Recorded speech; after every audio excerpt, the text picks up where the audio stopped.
जी का आदेश हुआ और आप इस काशी में आए हुए हैं तो थोड़ा काशी का दिग्दर्शन करा देंगे, ठीक है ना? करा दें महाराज जी। क्योंकि आचार्य सीता शरण जी ने आपको बताया कि आपको 12 ज्योतिर्लिंगों की जो पूरे भारतवर्ष की भ्रमण करने का लाभ है वो पूरे इसी काशी में पूरे 12 ज्योतिर्लिंग है। तो आपको पूरे 12 ज्योतिर्लिंग जो इस काशी के अंदर है, अस्सी और बड़ौदा के बीच में, पंचकोशी के बीच में, इसके क्योंकि श्रुतम हरति पापानि, सुनने से भी पाप हरते हैं और उनका दर्शन, और दर्शन से मन प्रसन्न और प्रसन्न से पुण्य की प्राप्ति होती है। तो आइए, वाराणसी निवसते न वसुंधरायाम, ये जो काशी है हमारे पुराणों में शास्त्रों में आया है कि ये धरती पर नहीं है। आज की रात आप जब यहाँ आए हैं तो आप धरती पर नहीं है, ये भगवान शंकर के त्रिशूल पर है ये काशी। और अन्य क्षेत्रे कृतम पापम काशी क्षेत्रे विनश्यति, अन्य क्षेत्र में जो किया हुआ मनसा वाचा कर्मणा कोई भी पाप जाने अनजाने कुछ भी हुआ हो तो एक रात्रि में काशी में रात्रि जागरण करने से सारे, एक जन्म का नहीं, जन्म जन्मांतरों का पाप समाप्त हो जाता है। तो इस काशी का इतना बड़ा महात्म्य है और इसीलिए संभवतः सदगुरुदेव महाराज हम सब का उद्धार करने के लिए और हम सबको पापों से रहित करने के लिए, पुण्य प्राप्ति के लिए इस काशी में यहाँ पर गुरु पूर्णिमा का जो ये भव्य और दिव्य कार्यक्रम रखते हैं, महोत्सव मनाते हैं, इसका एक भी कारण है। और दूसरे कारण भगवान शंकर तीनों लोगों के गुरु हैं और ये भी एक कारण है। तो आइए, आपको अस्सी और बड़ौदा के बीच में जो आज भी है, और जैसे गुरुदेव बार बार कहते हैं कि यहाँ पर व्यास जी हैं, परशुराम जी हैं, ये पूरे अभी आपको पूरे दर्शन हो जाएंगे। और कल कथा से पहले भी आप जिन मंदिरों में आप नहीं गए हैं वो बहुत प्राचीन मंदिर हैं, आज के बने हुए नहीं, राजा महाराजों से भी पूर्व के, 11वीं सदी उससे भी पहले के, उनके दर्शन भी आप लोग कर लेंगे जिनका भी आप वर्णन श्रवण करेंगे। तो ये अस्सी और बड़ौदा की दो प्रकार की यात्राएं होती हैं, एक तो एक दिन की है और एक पंचकोशी है, वो 3 दिन की है, जिसमें पूरे 12 ज्योतिर्लिंगों के दर्शन हो जाते हैं। तो हम शुरू करते हैं जहां भागीरथी गंगा और अस्सी गंगा और गणेश गंगा या मुद्गल गंगा का संगम होता है, गंगोरी, वहां से हम यात्रा को आपको ले चल रहे हैं। तो ये जो अस्सी गंगा है ये गणेश जन्मभूमि ढोरीताल से आती है, जहां पर मां अन्नपूर्णा ने, जैसे गुरुदेव ने कहा कि गणेश प्रकट नहीं हुए, गणेश का अवतार नहीं हुआ, गणेश बनाए गए हैं। तो अन्नपूर्णा कौन है? गौ। तो वहां अन्नपूर्णा क्षेत्र है और वहां गणेश जी की उत्पत्ति मानी जाती है। और वहीं पर जो एक ऋषि नाम जगह है, वहां से थोड़ा सा आगे, हमारे यहाँ जब बरखा नहीं होती थी जेठ के महीने और बीजार समझते हैं, वो जो धान की फसल होती है वो बिल्कुल खराब होने लगती थी, तो लोग मुद्गल कुंड में जाते थे। मुद्गल ऋषि ने, जो भगवान गणेश के परम तपस्वी थे, और मुद्गल पुराण वही गणेश पुराण भी है, वहां जाते ही जेठ के महीने इतना सूखा, कई दिनों से वर्षा नहीं हुई, पर वहां जाते ही ऐसी वर्षा, ऐसे ओले पड़ जाते कि जान बचानी मुश्किल है। वो पड़ता है गणेशपुर से आगे, और अंगिरा ऋषि जो अगोड़ा गांव है, अंगिरा ऋषि के शिष्य थे मुद्गल ऋषि। वहां पर ऐसा दिव्य कुंड है, छोटा सा कुंड है, पर उस कुंड में भी हमारे नागराज हमेशा रहते हैं, नाग देवता बहुत विशाल, कुंड छोटा है पर नाग बहुत विशाल, और गणेशपुर से भी अपने नाग देवता वहां जाते हैं। बोलिए मुद्गल ऋषि महाराज की, अंगिरा ऋषि महाराज की। तो ये गणेश भगवान के उपासक हुए। वहीं से अस्सी गंगा, गणेश गंगा या मुद्गल गंगा, 3 गंगाओं का संगम और भागीरथी गंगा का संगम होता है।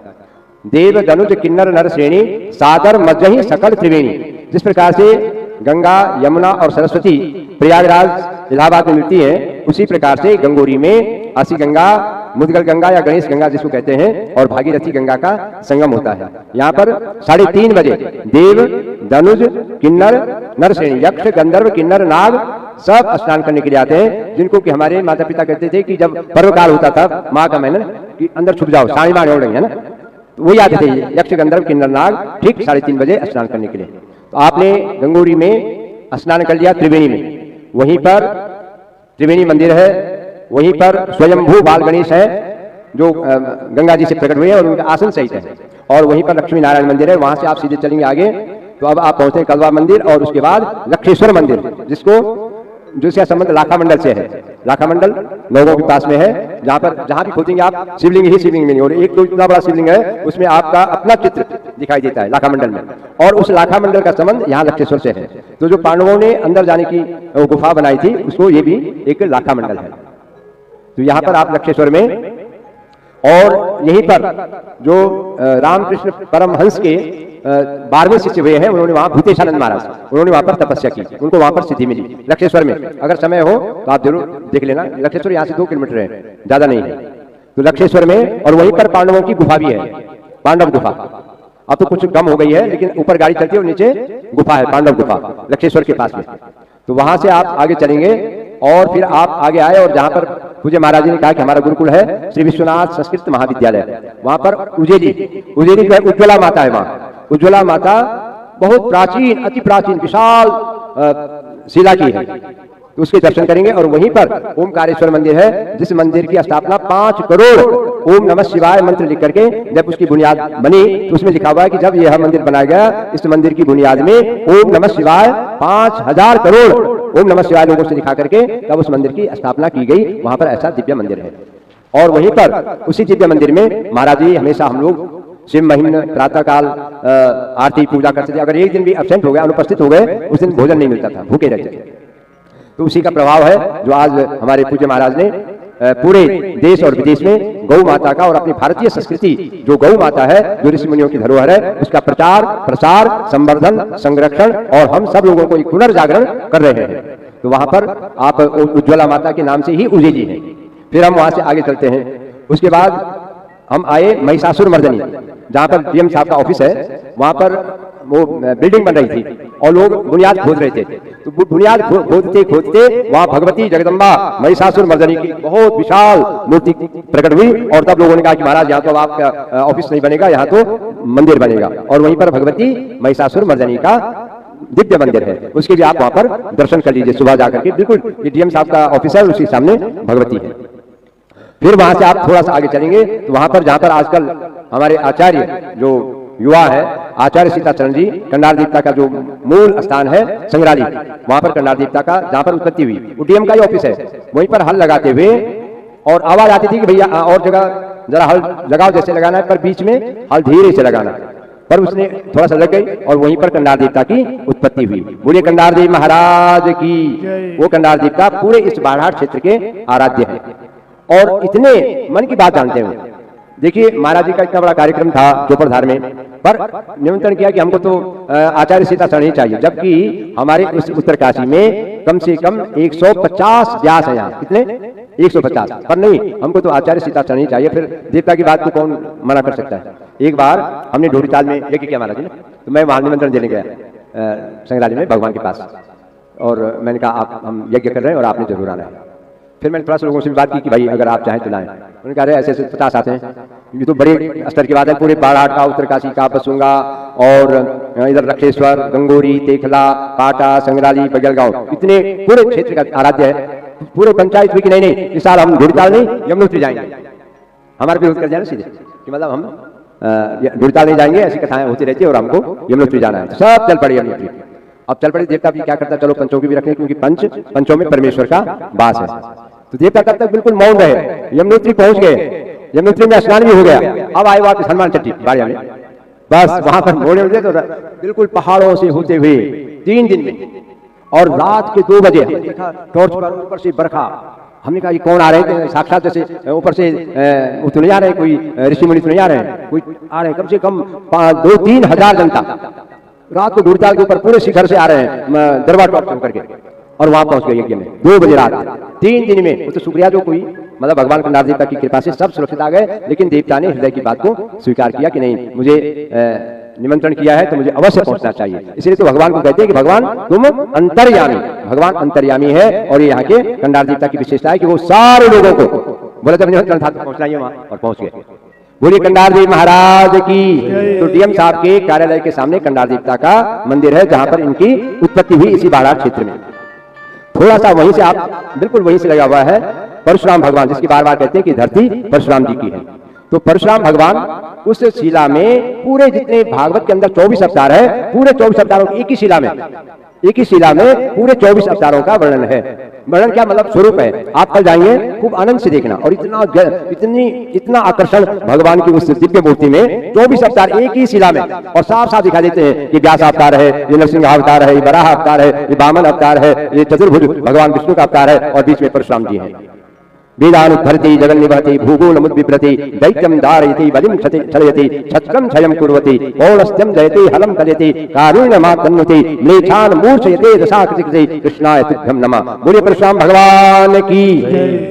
और ये परशुराम जब हम अभी आगे चलेंगे, यहाँ पर ठीक जहाँ पर हमारी गद्दी लगी हुई है इसके सामने विमलेश्वर महादेव का मंदिर है। वहाँ 3:30 बजे जल चढ़ा हुआ मिलता है। मैंने वहाँ 6 साल तक जाता था, तो मैं 4 बजे पहुंचा और वहां जल चढ़ा हुआ पहले से मिल जाता। तो मुझे लगा कि ये सब परशुराम जी हमेशा आते हैं, क्योंकि परशुराम जी आज भी है और चिरंजीवी है। तो परशुराम जी की जरूर आप दर्शन कर लेना, ठीक है, यहीं पर है, बहुत दूर नहीं है। अब आप परशुराम जी से आगे चलेंगे तो दत्तात्रेय जी का बहुत प्राचीन मंदिर वहीं पर है। भले ही उनकी जो मूर्ति है वहां पर नहीं है, किसी ने कहीं ले गए होंगे या जो भी काम रहा होगा, वहीं पर दत्तात्रेय जी हैं जिन्होंने आपकी है ना भगवान 24 गुरु बनाए हैं। तो वहां पर दत्तात्रेय जी के आप दत्त भगवान के दर्शन भी कर लीजिए। बोलिए दत्तात्रेय भगवान की। और वहीं पर फिर मां अन्नपूर्णा का मंदिर है। काशी का नित्यानंद करी बरा भय करी सौंदर्य रत्ना करी निर्धूता खिल घूर पावन करी प्रत्यक्ष माहेश्वरी काशीपुराधीश्वरी। काशी की जो अधीश्वरी है मां अन्नपूर्णा की भी वहां पर आप अवश्य दर्शन कर लीजिए, वो बहुत प्राचीन मंदिर है। बोलिए अन्नपूर्णा मैया की। और फिर वहीं पर जो काशी के काल भैरव है, आनंद भैरव है, काशी का पुरादिनाथ काल भैरवम भजे। काल भैरव भगवान की प्राचीन मूर्ति वहां पर है, मंदिर है, उसके भी आप वहां पर दर्शन कर लीजिए। फिर और आप वहां से आगे चलेंगे।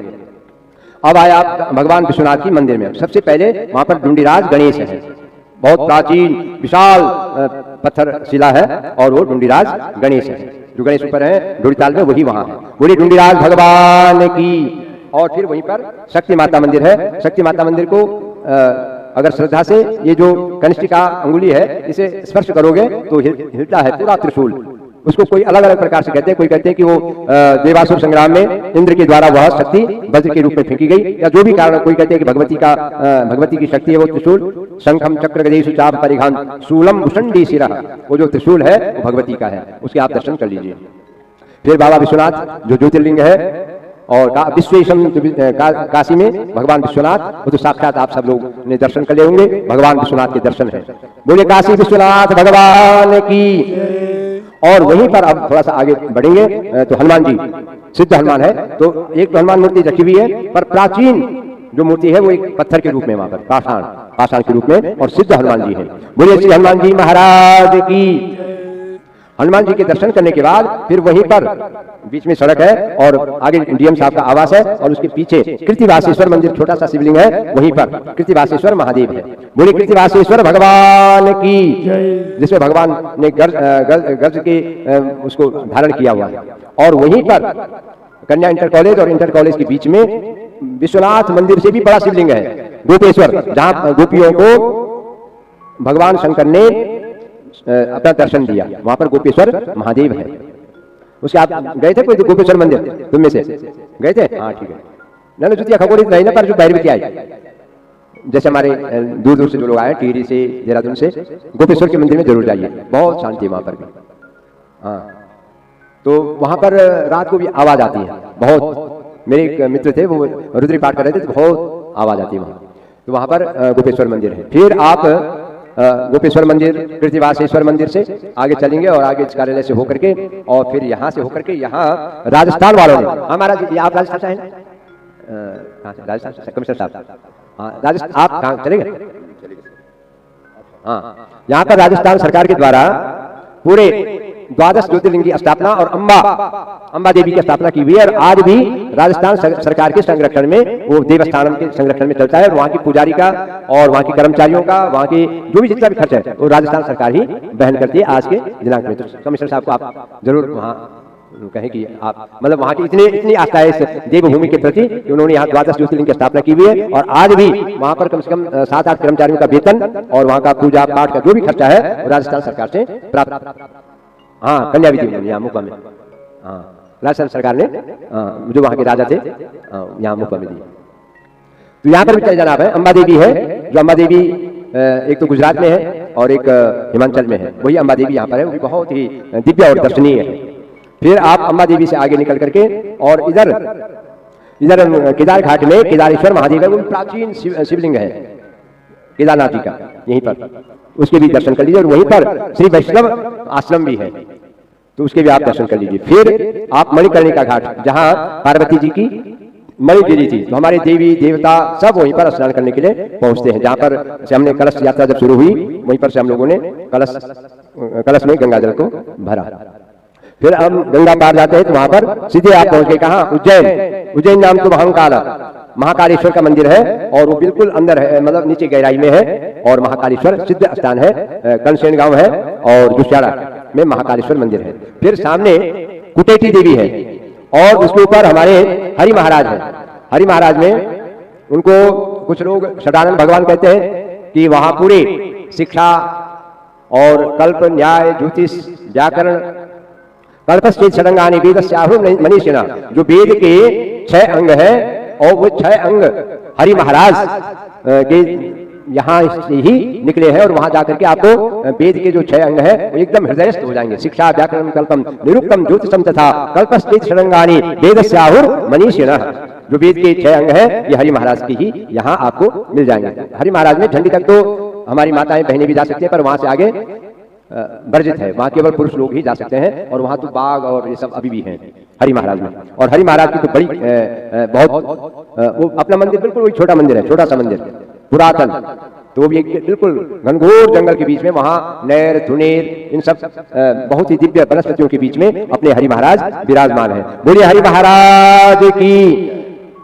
फिर आप इधर चौरंगी में है, चौरंगी में जो ये सिद्ध थे उनका स्थान है, सिद्धों का स्थान भी है चौरंगी में। वहाँ चौंडियाल गांव क्या है, उस गांव में भी सिद्ध स्थान है। अच्छा, अब हम यहाँ पर आपको ले जा रहे हैं मणिकर्णिका। फिर हम पहुंच गए, हाँ मणिकर्णिका में पहुंच गए। अब यहाँ से आगे चलिए, आगे जाकर के हम महाकालिका का मंदिर है जो ज्ञानसू में, उसके दर्शन करते हुए अब हम पहुंचे त्रिवेणी में। वहां है बरुणा नदी, जो भरान गांव से निकलती है। बरुणा गांव है। तो मैं एक बार कथा कर रहा था, तो महाराज जी वहां घोड़े पर पहुंचे, है ना। तब क्या कहते नाम वो नहीं था उस समय। महाराज जी राज से ठाट में रहते थे, तो कहा कौन, आज परसों मैंने देखा तो नंगे पैर चल रहे थे, समय की बात है। वहां जो है उस समय घोड़ा किया, शायद साल वालों का। तो मैंने कहा भाई घोड़े में कौन आ रहा है? घोड़े में तो राजा महाराज आते हैं। तो मुझे क्या पता कि राजाओं से ऊपर महाराज होने वाले हैं। बोलो गोपाल महाराज की। मैंने कहा महाराज जी कौन आ रहे हैं? तो पता चला कि ये तो अपने, तो वहां मेरी कथा हो रही थी बरुणा गांव में, जहां से बरुणा नदी निकलती है। अब हम चलते हैं, तो यहाँ पर संगम में फिर स्नान करना है आपने। उसके बाद आप चले बड़ीची में, भगवान जगन्नाथ जी हैं, और जो मीन जगन्नाथ है वो देवदारू वृक्षों के बीच में। अब हम आपको ले चले सीधे उड़ीसा में, भगवान जगन्नाथ जी के दर्शन, बिल्कुल साक्षात जगन्नाथ है। और एक बार एक चोर ने जगन्नाथ की मूर्ति को पीठ पर चुरा के ले गए, चुरा के ले गए। और जैसे जैसे आगे जाते उसकी आंख फूट दी गई। और बाद में उसे जब वो छोड़ दी मूर्ति ने, तो यहाँ पर छोटी पीपल के पेड़ के नीचे बड़ी थी में, तब वहां से आए लोगों ने, मतलब उसे पता नहीं क्या लगा उस चोर को कि क्या है इसमें। हाँ, तो जगन्नाथ जी का समय तो नहीं है, लेकिन अगले बार फिर आएंगे, तो सारे एक बार आपको पूरे पंचकोशी में पूरे 12 ज्योतिर्लिंगों के दर्शन कराएंगे। सब लोग चलेंगे एक साथ यात्रा बना करके पूरे, ठीक है। अब हम जगन्नाथ पे पहुंचे, तो जगन्नाथ स्वामी नयन पथगामी भवतु में। बोलिए जगन्नाथ भगवान की। फिर जगन्नाथ जी में पहुंचे, वहीं पर अपने सिद्ध भगवती का मंदिर है, फिर ऊपर ज्वाला जी है, फिर वहीं पर ज्ञानेश्वर मंदिर है। ज्ञानेश्वर का मंदिर भी बहुत प्राचीन है, एकदम मंदिर तो जो शिवलिंग है बहुत छोटा है, लेकिन बहुत प्राचीन है। ज्ञानेश्वर के बाद फिर ज्ञानेश्वर के दर्शन करने के बाद जहां ज्ञान की प्राप्ति हो गई, और ज्ञान की प्राप्ति किसको हुई? व्यास जी को हुई। और व्यास जी ने वही किसी कल्प में, अब हम लोगों की तो मतलब उतना नहीं थे लोग, पर वहां पर एक शिला है दिव्य, बहुत बड़ी शिला है, वहां से गंगा जी दिखाई देती है। और वहीं पर व्यास कुंड है, व्यास कुंड में एकदम बांझ का पानी निकलता है। व्यास जी की एक गुफा है वहां, और महातपा गुफा है, वहां चतुर्भुज भगवान है उस गुफा के अंदर। और चतुर्भुज महातपा नाम की गुफा है, जिसका वर्णन महाभारत में भी है और अन्य पुराणों में भी है। वहां पर व्यास जी ने जो 18 पुराण है, किसी कल्प में बद्रीनाथ जी में लिखा, और एक कल्प में यहाँ पर भी व्यास जी का स्थान रहा। बोलिए वेदव्यास भगवान की। इसके बाद व्यास गुफा के दर्शन करने के बाद, व्यास जी के दर्शन करने के बाद अब आप पहुंचे काशी का जो शिखर है, शिखरेश्वर महादेव, बिल्कुल दिव्य स्थान है वो, चारों ओर पूरे। वहां से आप बद्रीनाथ के दर्शन कर सकते हैं, चौखंबा के दर्शन कर सकते हैं, केदारनाथ, बूढ़ा केदारनाथ, सब के दर्शन ये बिल्कुल सामने है यहाँ पर से शिखरेश्वर महादेव। उसके दर्शन करने के बाद अब फिर नीचे ग्वालेश्वर भगवान है, जहां पर चोरबन है। चोरबन मतलब भगवान कृष्ण का चोरबन है वहां। और ग्वालेश्वर भगवान वहां ग्वाले के रूप में प्रकट होते हैं। बोले ग्वालेश्वर भगवान की। और वहीं पर विमलेश्वर महादेव है, जहां मति विमल होती है, निर्मल होती है, जहां भगवान परशुराम जी 3:30 बजे विमलेश्वर महादेव को जल चढ़ाते हैं। और वह मंदिर जिसकी कथा आचार्य सीताशरण जी ने सुनी, आपने, उन्होंने सुनाई थी विमलेश्वर महादेव की कथा कि गौ वहां जाकर के वो अपने दूध देती थी, तो उस ग्वाले ने जो है उस खाड़ी के बीच में गए और उसमें उसको गुस्सा आया तो अपनी कुल्हाड़ी उसने मार दिया। आज भी उस शिवलिंग का एक टुकड़ा आज भी दिखाई देता है, गया हुआ है। तो विमलेश्वर मंदिर है और वहीं पर नारद जी की समाधि भी वहीं से गंगा जी दिखाई देती है और वहीं नारद जी की समाधि भी लगी। बोले देवर्षि नारद महाराज की, विमलेश्वर महाराज की। और वहीं पर फिर कंडार देवता का मंदिर है जो उत्तरकाशी में है। उत्तरकाशी में प्रकट हुए लोगों ने इस कंडार देवता को सीधे उसमें बहुत डरते थे लोग, तो उठाई मूर्ति, जैसे ही हल लगाते हुए मूर्ति मिली और राजा को दे दी।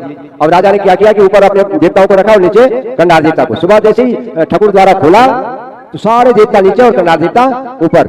फिर राजा का आदेश हुआ कि आधा हो गई, पाटा संग्राली बगल गांव के लोग, ये देवता नीचे रहने वाला नहीं है, इसको उत्तरकाशी में रखना, इसको शिखर पर रखना। आज भी ऊंचे स्थान पर संग्राली में कंडार देवता का ऊंचे स्थान पर निवास है। तो वहां से कंडार देवता और फिर आप त्रिवेणी गंगोरी में पहुंचते हैं। ये तो है अस्सी बरोड़ा की। और जो पंचकोशी है जिसमें 3 दिन लगते हैं, अब आप पहुंचे जगन्नाथ जी में साइड से, वहां से 2 हो जाते हैं। यदि आपको 1 दिन की यात्रा करनी है तो आप जो है वहीं से वापस हो जाएंगे और सीधे कंडार देवता के दर्शन करके अस्सी बरोड़ा में पहुंच जाएंगे। और आपको 3 दिन की यात्रा करनी है तो आप वहां से बरोड़ा में जाएंगे, बरुणेश्वर भगवान के दर्शन करेंगे। बरुणेश्वर महाराज बरोड़ा नदी में उस शिवलिंग में ऐसी निष्कलंक महादेव है, वो बिल्कुल रात दिन बरोड़ा नदी बह रही है। वो छोटा सा शिवलिंग है पर वो कभी बहा नहीं, बड़ी बड़ी नदी बरसात में बहुत पानी भर जाता है, फिर भी वो शिवलिंग जहां के तहां है। तो बरुणेश्वर भगवान के दर्शन आपने किए। उसके बाद फिर समेश्वर भगवान है ऊपरी कोट में, और ऊपरी कोट के बाद फिर आप मंदराचल पर्वत मंदर भीति में पहुंचे। मंदराचल पर्वत भी यही है और वहां पर रात को वनस्पति जो औषधियां हैं रात को चमकती, वहां का घास जो वहां गाय भैंस वाले होते हैं वो कहते हैं रात को गुरु यहाँ उजाला दिखाई देता है।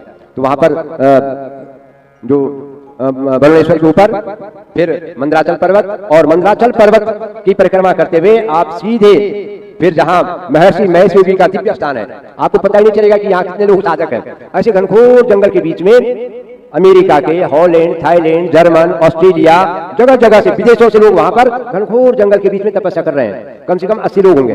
कितने लोग होंगे? 80 लोग। और ऐसे नहीं है साधारण लोग नहीं है, अपने अपने देशों में उनके 4-4, 5-5 हवाई जहाज थे। ऐसे लोग वहां साधना कर रहे हैं मंदराचल पर्वत के नीचे। महर्षि आश्रम है महेश योगी जी का। फिर वहीं से आप आइए गजवक्तेश्वर महादेव, वहां पर एक साथ दिव्य शिला है भगवान कृष्ण की, एक हाथ में गेंद लिए हुए है, एक हाथ में कमल का फूल है, नाग पत्नियां स्तुति कर रही हैं और सामने गजवक्तेश्वर महादेव है। दिव्य स्थान है, वह भी गजोली गांव में है। बोलिए गजवक्तेश्वर महादेव की। और उसके बाद फिर आप ढूढ़ीताल और फिर ये सब चौड़ाधुनी में एक साथ गर्म पानी और ठंडा पानी का समायोजन होता है। वहां जो हमारे गुजर लोग हैं ना, एक को कोढ़ हो रखा था, कोढ़, और उसकी भैंस खो गई और वो भैंसों को ढूंढते ढूंढते वहां पहुंचा और 3 महीने जब तक वहां रहा तब तक हमेशा वो नहाता रहा वहां। और जब अगली बार आया तो उसका कोढ़ खत्म।